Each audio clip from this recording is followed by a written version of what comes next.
At Arizona State University, we're bringing world-class education from our globally acclaimed faculty to you. Ranked #1 in innovation for 10 consecutive years and #2 among public universities for employability, ASU isn't just ahead of the curve, it's creating new paths to success. Earn your degree from the nation's most innovative university. Online, that's a degree better. Explore more than 300 undergraduate, graduate, and certificate programs at asuonline.asu.edu.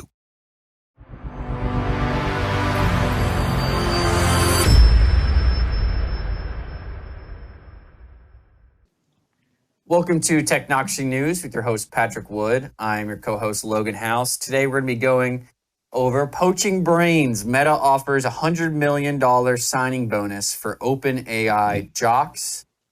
Next, we'll have OpenAI scores $200 million military contract.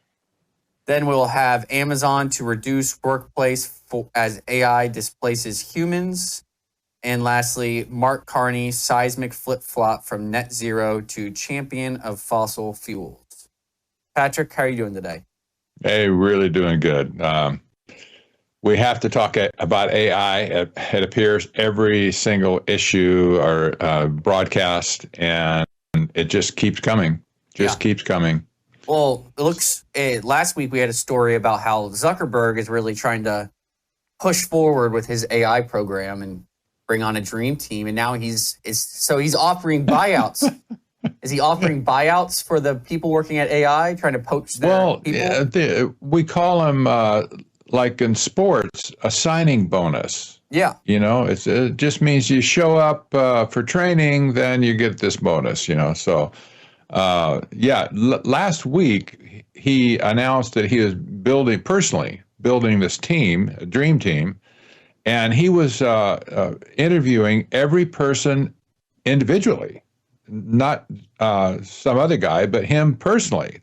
That's a big deal too. Yeah. So I thought, well, he's got something up his sleeve. Well, it turns out he has a lot of cash up his sleeve at this point. How would you like to get a sign bonus just for showing up of $100 million?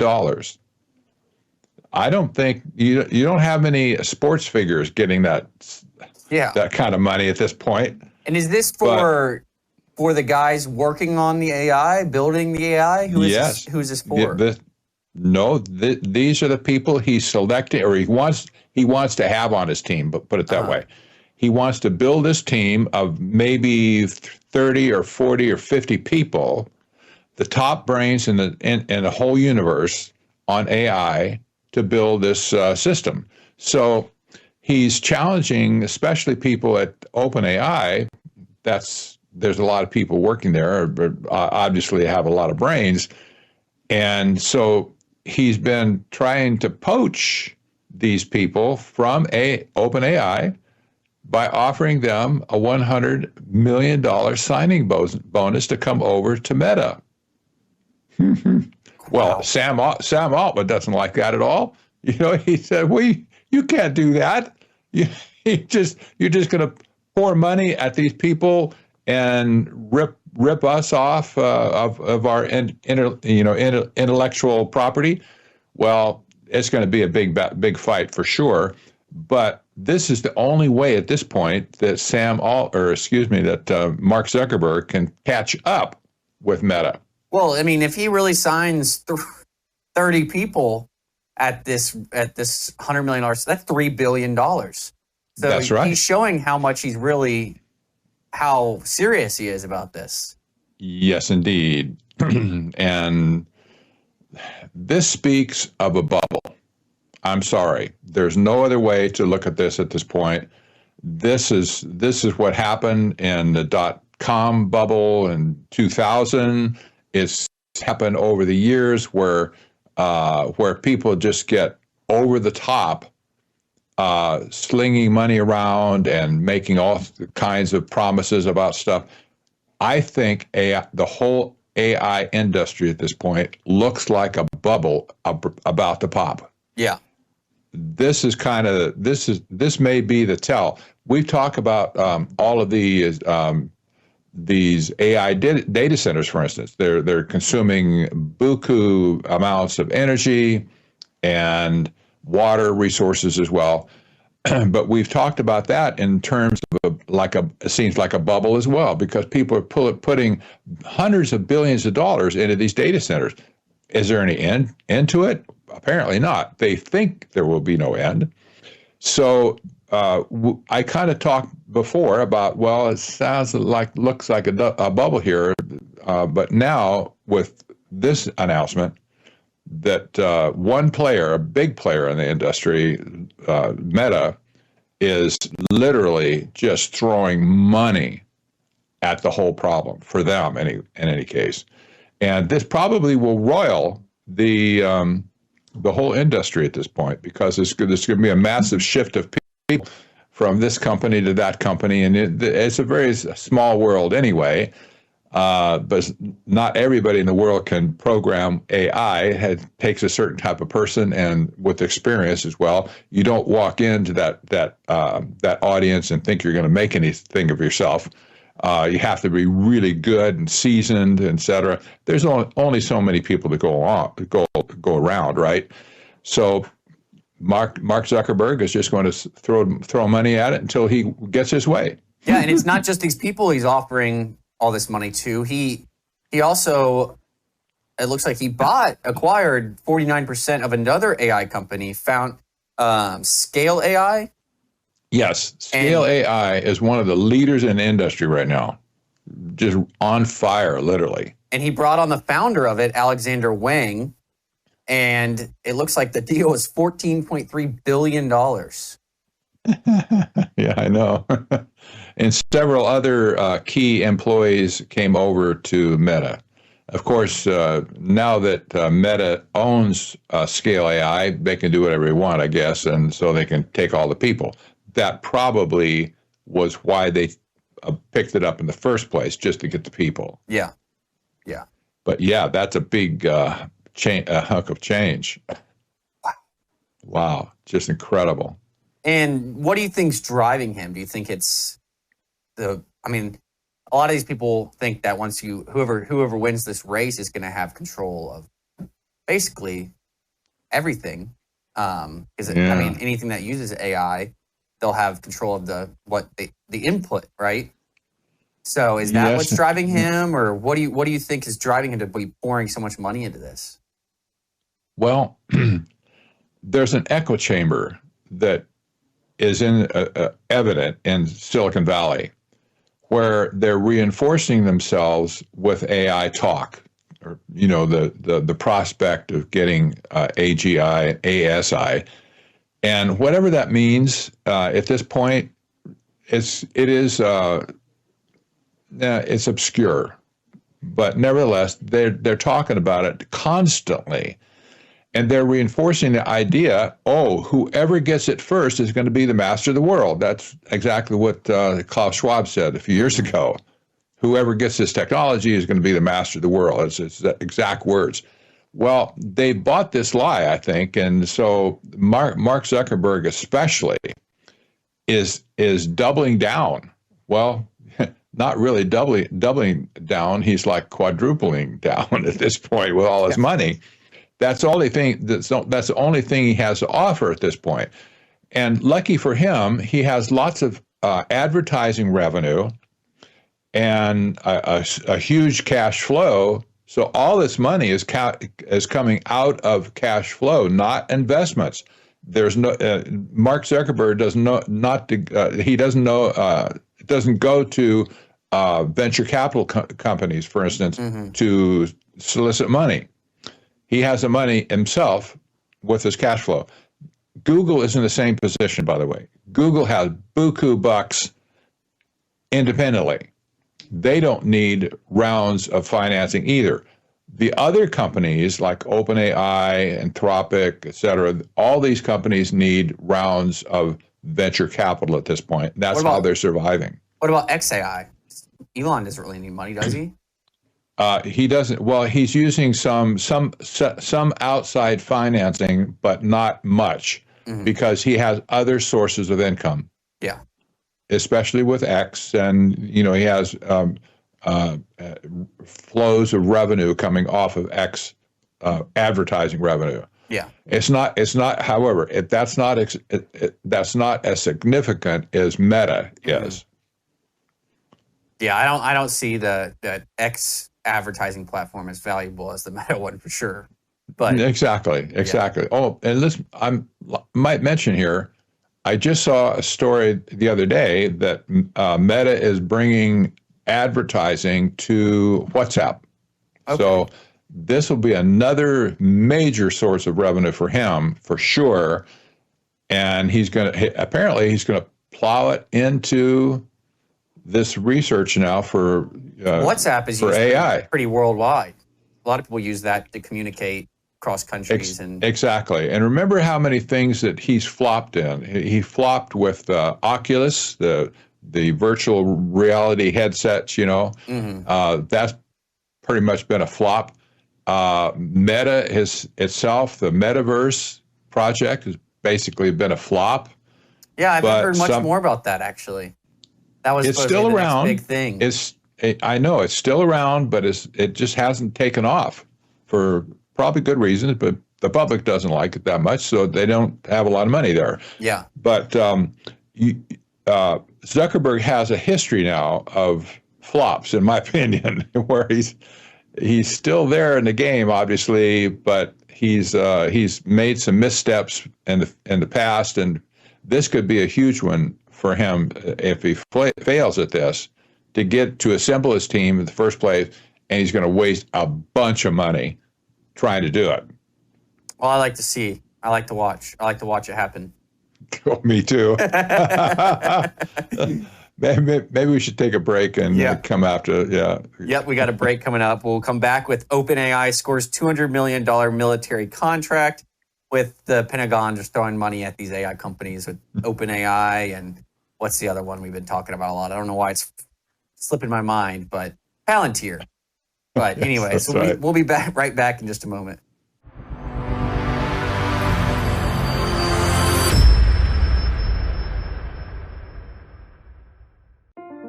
Better science leads to better outcomes. So by understanding the science in much more intimate detail, delivering a value product that is so different from anybody else. So when we're stepping outside into seasonal changes, low humidity, sunlight, pollution, all of these things get communicated as stress on the top layer of skin that produces free radicals, and they're bad news for collagen networks. They're going to break down the collagen network and collapse that beautiful tensile strength of your skin. And so that's how we end up with fine lines and wrinkles. Bella Grace is really an elevated formula. Better than the competition for very obvious reasons. First of all, we're delivering great collagen. We're delivering Verisol, which is the world's most studied form of collagen. So we're starting at a foundation that's really top notch. So here is a lady today. She's taking the elixir, arthritis in her hands. She could not close her hands and make a fist. But after now being on the elixir, now she can. The real breakthrough discovery, particularly with the cat's claw, is a switch that regulates genes. There's thousands of genes that are involved in that inflammation process. When you have chronic inflammation, the problem is the switch is on and it's not being turned off. And so what's happening with the cat's claw is that it removes that little protein switch off your DNA, and the genes go back to a dormant state, and you go back to being, well, really healthy. When at first we wanted to just have an amazing collagen ingestible product to be able to set the skin up so that my wife, Christina, could come behind that with incredible skincare. And that's exactly what we're still doing. What we weren't anticipating was the magnitude and just the vast amount of benefits that this elixir was going to do for people. Testimonies started flooding back in. About probably 30% of the testimonies were about hair, skin, and nails. The others were about people being able to walk up their stairs again, people being able to open their hands in the morning without having to do heat therapy, people being able to sleep better, athletes before and after recovery, and the energy levels that people were having. So we realized that this is so much more than just a collagen ingestible product, which it certainly is that at the highest of levels. We've even had so many people in the health and wellness world say this is legitimately, Brian, the number one, the best health and wellness product that's ever been introduced. And I would say probably the only negative here with Bella Grace and this elixir is that it sounds too good to be true, but it really is true. Bella Grace Elixir, a scientific breakthrough with over 80 clinical trials. Visit melissahousebg.com to discover Bella Grace Elixir and the full range of Bella Grace products.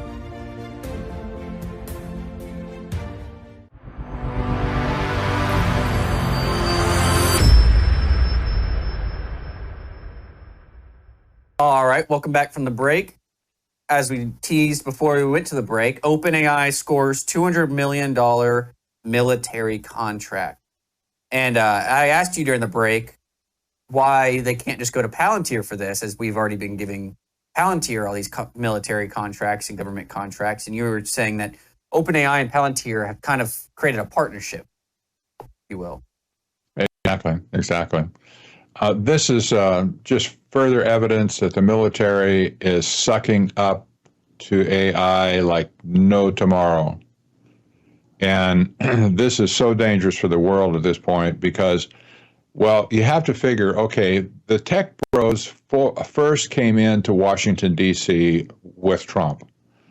They basically, took over the space from AI and crypto, et cetera. We see this circling of technocrats all over Washington, D.C. at this point. That was bad enough by itself. In fact, I haven't seen such a takeover of government operations since Jimmy Carter in 1976. That's another story, but that was really bad.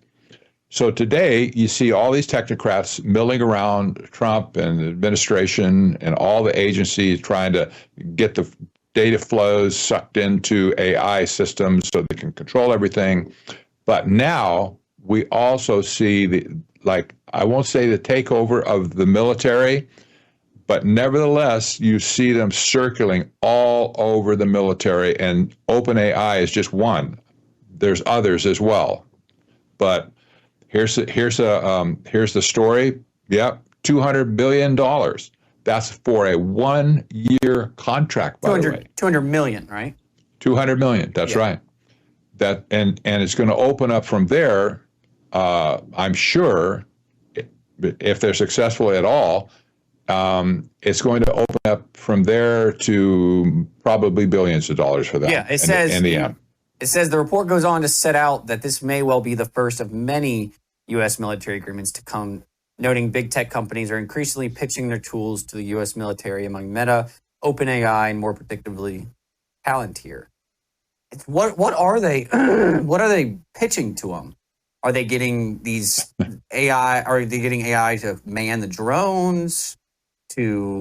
What is the military using AI for? Do you know? Well, there's certainly many applications. One is obvious for targeting, for instance, targeting things that need to be blown up.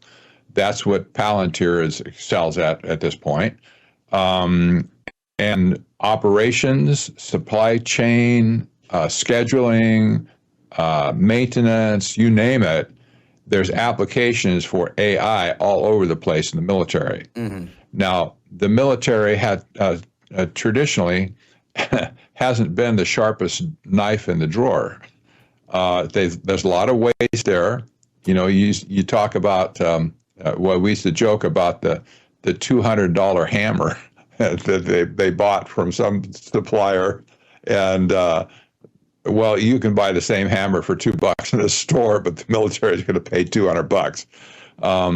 So they've been very inefficient in all of this stuff along the way. So they're probably really ripe at this point for AI all across the board. And my guess is at this point, I think I just did a kind of a thumbnail sketch of how much money the military has invested in the last 2 or 3 years into AI. It's well over $1 billion at this point. It's very significant. Wow, that's our money, but well, it is, and the big problem is where are they going to use this stuff? You know, the military, the only purpose of the military is to kill people. Yeah. And the end of it, that's all you can say. Their deliverable is to kill people.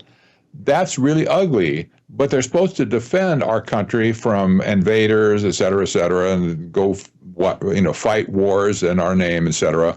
But when you get down to the nuts of it, and you have to consider, well, how many people can be killed by AI?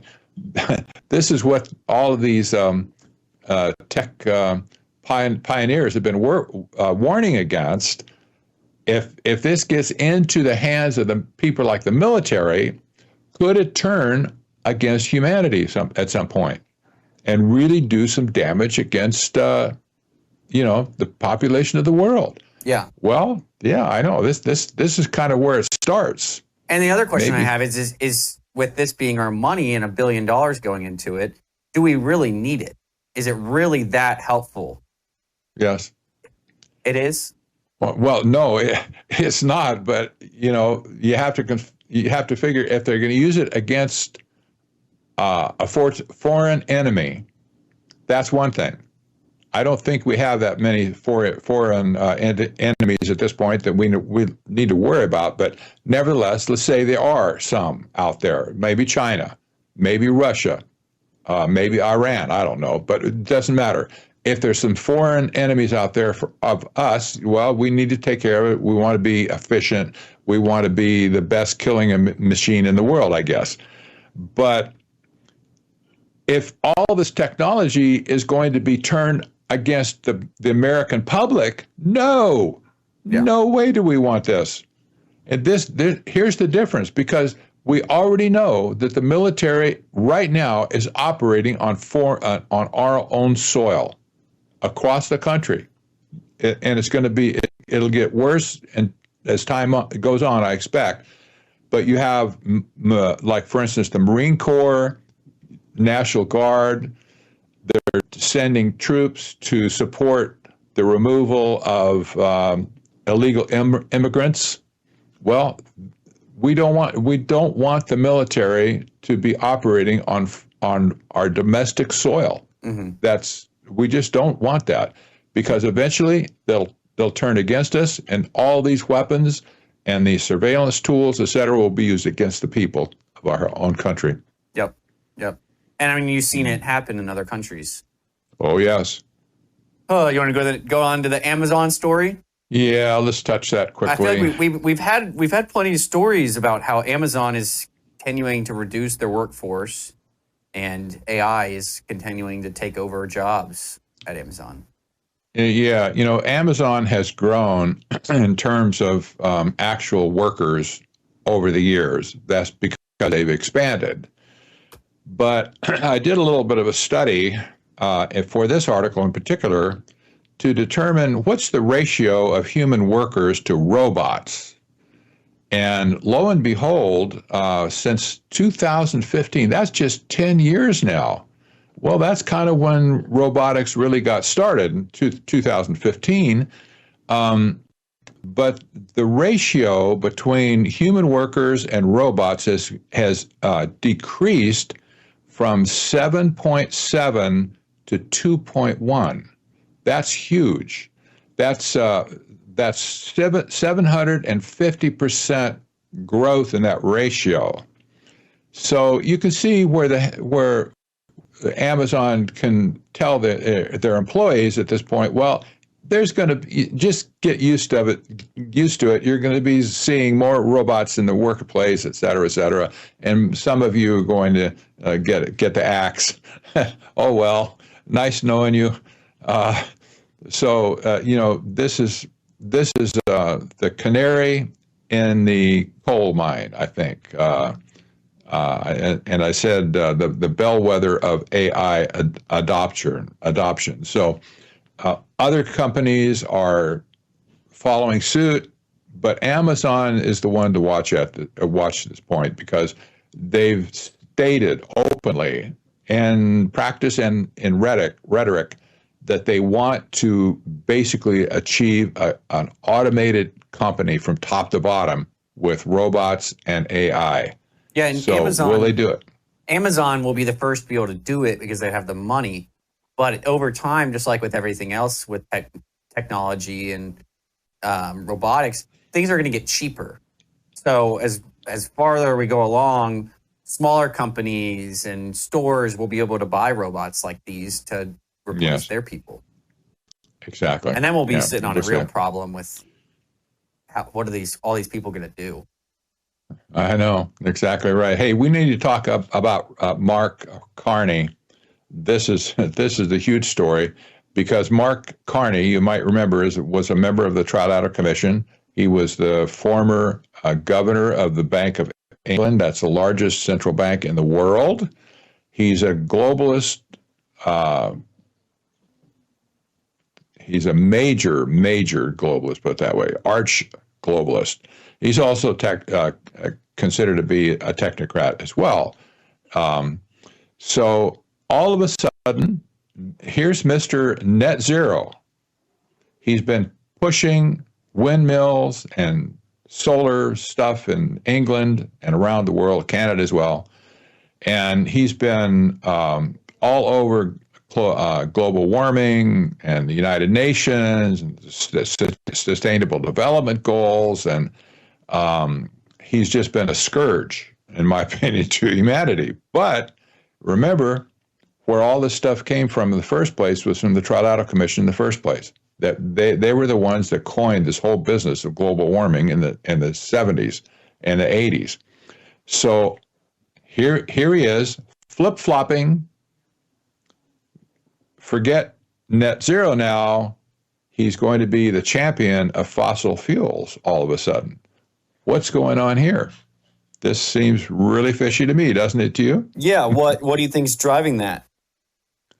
He's a pragmatic guy, obviously, and this is a major shift of policy. I think this is a sign of major shift of policy of the Trilateral Commission and the globalist cabal at large. They're going to flip-flop now away from all the climate change nonsense and get back into energy production because now they need it and they wanted it. And it's not going to be for us necessarily, but you can just see the handwriting on the wall is there for all the global warming stuff. Yeah, yep. And they realize that they're going to need it with all the new AI and the new technology they're trying to put together. You got it. Exactly so. Exactly so. Well, we're all out of time for today. We'll be back on, what is today? Today, Thursday? We'll be back on Tuesday with another episode. You want to close us out? You bet. I'll just say, pray, people. And in the meantime, God bless. Take care.